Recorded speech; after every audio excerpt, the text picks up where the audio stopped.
देखिए कोई फंक्शन है, अगर वो ऐसा फंक्शन है कि जो एक इंटरवल आपको दे रखा है, ठीक है, ए बी दो पॉइंट्स हैं, क्लोज इंटरवल पे वो कॉन्टिन्यूस है। कॉन्टिन्यूटी का मतलब और डिफरेंशिएबिलिटी, इन दोनों का मतलब क्या होता है, इन दोनों की वीडियो मैं बना चुकी हूँ ऑलरेडी इससे पहले, जहाँ पे मैंने one shot continuity, uniform continuity किया और फिर वन शॉट डिफरेंशिएबिलिटी किया, ठीक है। तो हम आज उसको डिटेल में ना देखते हुए सिर्फ मीन वैल्यू थ्योरम्स को देखेंगे। जब भी आपके पास कोई फंक्शन दे रखा हो और वो कॉन्टिन्यूस हो, वो कहना चाह रहा है कि जो फंक्शन है ना वो कॉन्टिन्यूस है, उसमें कहीं ब्रेक नहीं है, जो उसका ग्राफ है उसमें ब्रेक नहीं है, ठीक है। डिफरेंशिएबल भी हर पॉइंट पे है, इसका मतलब फंक्शन जो है वो स्मूथ है, उसमें कॉर्नर्स नहीं है, ठीक है। फंक्शन क्या है, स्मूथ है, ठीक है। तो वो इसलिए कहना चाह रहा है कि जो फंक्शन है ना वो कॉन्टिन्यूस है और डिफरेंशिएबल है।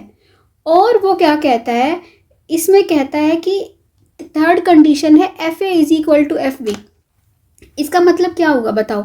देखो वो कह रहा है, ज्योमेट्रिक मीनिंग से समझो, वो कह रहा है कि ना एक कोई फंक्शन है, ठीक है, मैं सपोज करो ये एक पॉइंट फिक्स ले लेती हूँ, सपोज करो ये यहाँ पे है 5, सपोज करो, ठीक है 5।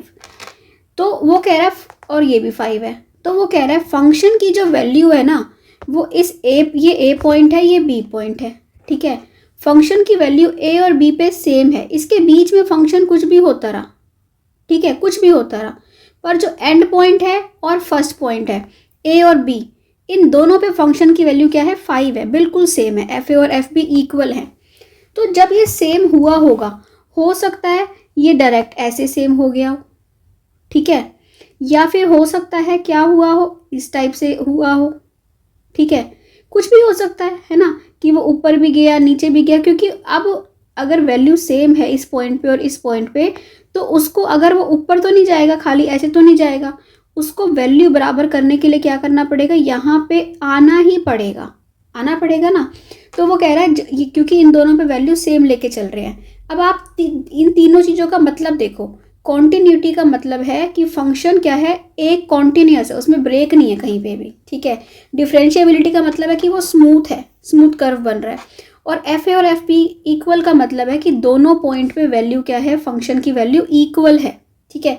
तो वो कहता है अगर ये तीनों चीज़ें आपको कहीं भी कोई भी क्वेश्चन आएगा ना, तो आप ये तीनों चीज़ें चेक करके देखोगे, क्या कॉन्टिन्यूस है, डिफरेंशिएबल है, एफ ए और एफ बी इक्वल है।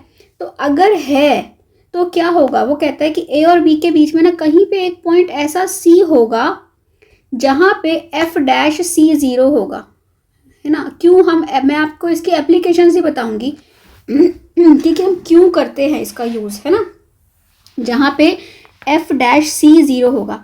अब आप बताओ एफ डैश सी 0 होने का मतलब क्या होता है, किसी भी पॉइंट पे फंक्शन का डेरिवेटिव 0 होना, उस बात का मतलब ये होता है कि अगर जैसे ये सी पॉइंट है सपोज करो, तो ऐसा पॉइंट जहाँ पे स्लोप 0 हो, डेरिवेटिव 0 का मतलब होता है कि स्लोप 0 हो, स्लोप नहीं है कोई भी, स्लोप 0 का मतलब है लाइन क्या है, हॉरिजेंटल है ना, बात समझ रहे हो, ये होती है स्लोप फंक्शन की, है ना।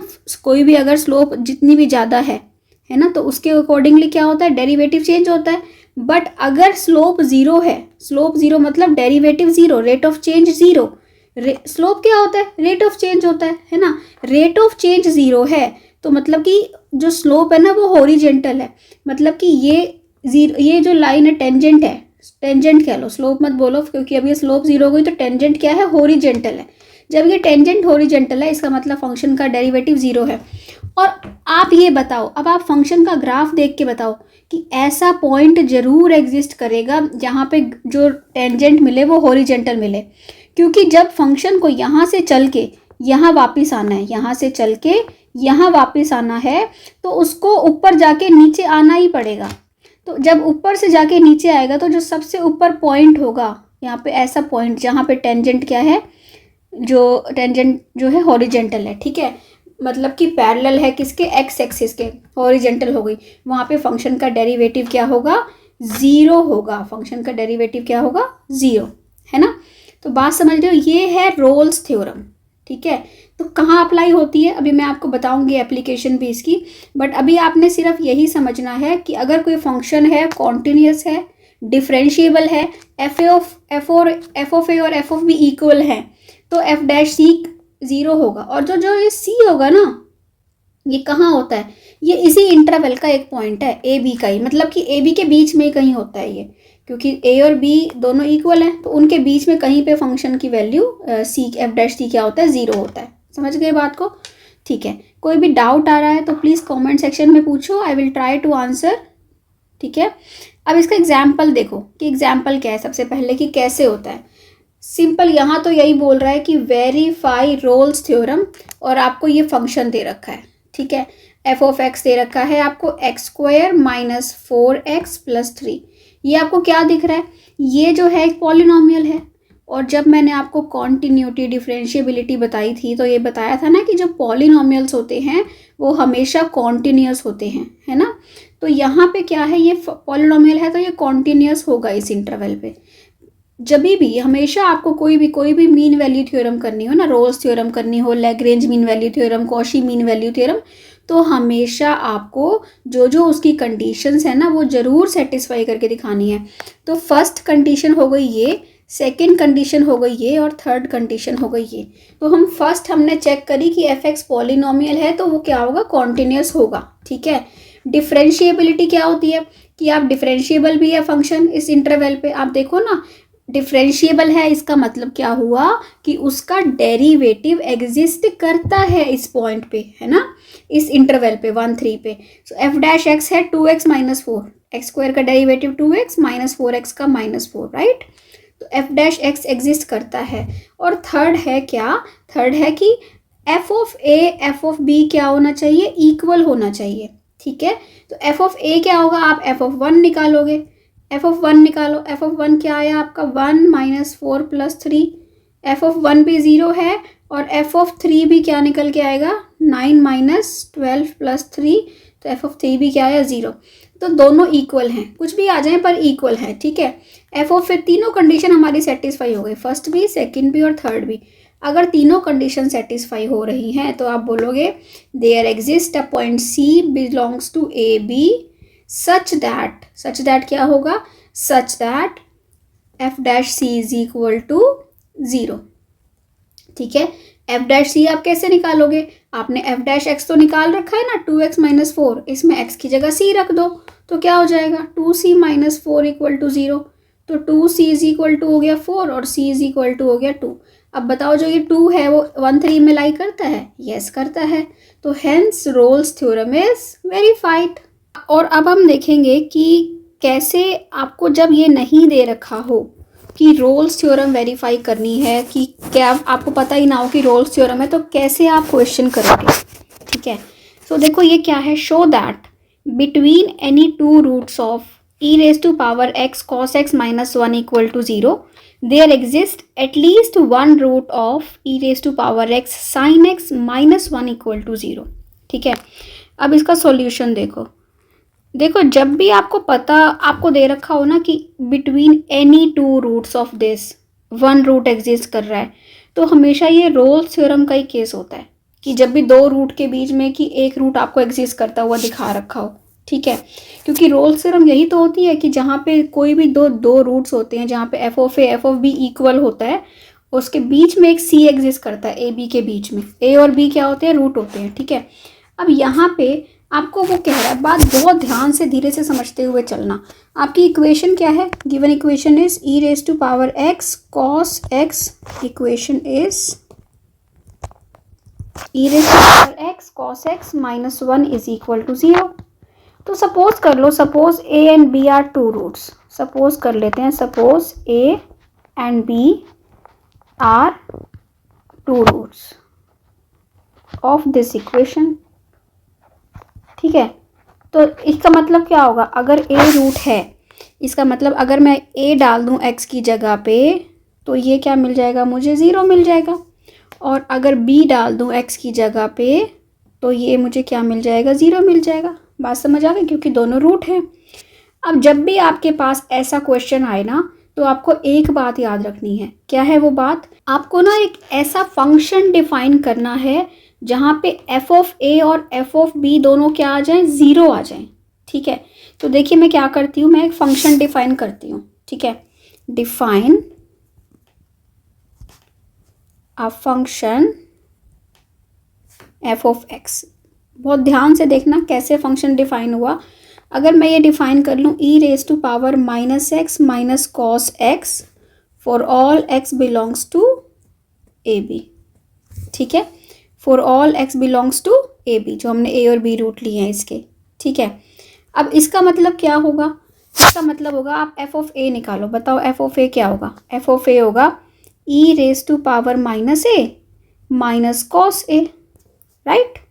अब इसको आप अगर सॉल्व करो क्या हो जाता है? इसका मतलब 1/e E raise to power A minus cos A.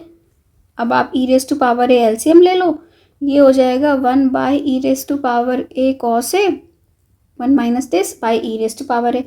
अब ये तो आपको पता है कि जो इसका न्यूमरेटर है वो तो ज़ीरो है। यहाँ से अगर आप देखो तो ये न्यूमरेटर तो ज़ीरो है, तो इसका मतलब एफ ऑफ ए क्या मिल गया? ज़ीरो मिल गया।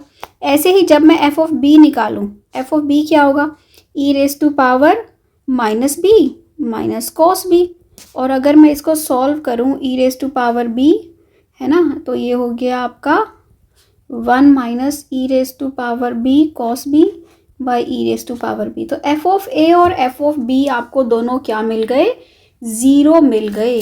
ठीक है, अब हम इस पे रोल्स थ्योरम अप्लाई करते हैं। Let's apply Rolle's theorem now. Let's apply Rolle's theorem. ठीक है, सो बताओ फर्स्ट कंडीशन क्या होती है कि फंक्शन कॉन्टिन्यूस होना चाहिए, और ये दोनों एक्सपोनेंशियल और ट्रिग्नोमेट्रिक फंक्शंस क्या होते हैं? कॉन्टिन्यूस। तो फंक्शन क्या है? कॉन्टिन्यूस है और उसका डेरिवेटिव भी एग्जिस्ट करता है। ठीक है, तो यहाँ पे बस मैं लिख देती हूँ, उसमें मैं डिटेल में नहीं जाती क्योंकि ये क्या है? F is continuous. ठीक है, और क्या है? Sorry, continuous and F is differentiable. ठीक है, जब एफ ए और थर्ड आपने ये तो देख ही लिया कि एफ ऑफ ए और एफ ऑफ बी दोनों इक्वल हैं, मतलब कि दोनों ही ज़ीरो थे तो दोनों इक्वल ही हैं। इसका मतलब there exist C belongs to A B such that F dash C क्या हो जाएगा? ज़ीरो हो जाएगा। ठीक है, अब बताओ एफ डैश सी ज़ीरो है, एफ डैश सी है क्या? एफ डैश सी क्या है? एफ ऑफ एक्स है आपका। पहले मैं एफ डैश एक्स निकाल लेती हूँ। एफ ऑफ एक्स मैंने क्या लिया है? E raise to power minus x minus cos x, right. F dash x निकालो, क्या आएगा? F dash x minus of E raise to power minus x, और ये हो जाएगा प्लस साइन एक्स, राइट। यही हो जाएगा ना, क्योंकि माइनस कॉस एक्स है, कॉस एक्स का डेरिवेटिव होता है minus sine X, minus minus plus. ठीक है, अब क्या हो जाएगा? F dash C is equal to zero. This implies minus of E raise to power minus C plus sine C is equal to zero. हो गया ना ये? इसका मतलब क्या हुआ? This implies -1/e E raise to power C plus sine C is equal to zero. E raise to power C LCM ले लो, क्या बन जाएगा? -1 plus e raise to power sine C, ये e raise to power C zero में चला जाएगा। क्या आ गया? E raise to power sine C -1 is equal to zero. तो इसका मतलब सी रूट हो गया इसका, है ना। इसका मतलब क्या हुआ? This implies C is a root of equation E raise to power X sine X -1 is equal to zero. और जो सी है वो लाई कहाँ कर रहा है? C between and C lies between A and B. C और ए और बी के बीच में लाई कर रहा है। तो आपको यही तो प्रूव करना था कि between any two roots of E raise to power X cos X -1 is equal to zero there exist one root of this. और हमने यही प्रूव कर दिया। हमने वही ए और बी लिए थे, दो रूट इसी के लिए थे, ए और बी, और इन्हीं ए और बी के बीच में हमने क्या ले आए? हम सी ले आए। और कहाँ से आया? ये रोल्स थ्योरम से। तो एक बात हमेशा ध्यान रखना कि जब भी ऐसा क्वेश्चन आए तो आपको क्या करना है? आपको एक ऐसा फंक्शन डिफाइन करना है जो एफ ए और एफ बी पे क्या बन रहा हो? ज़ीरो बन रहा हो। ठीक है।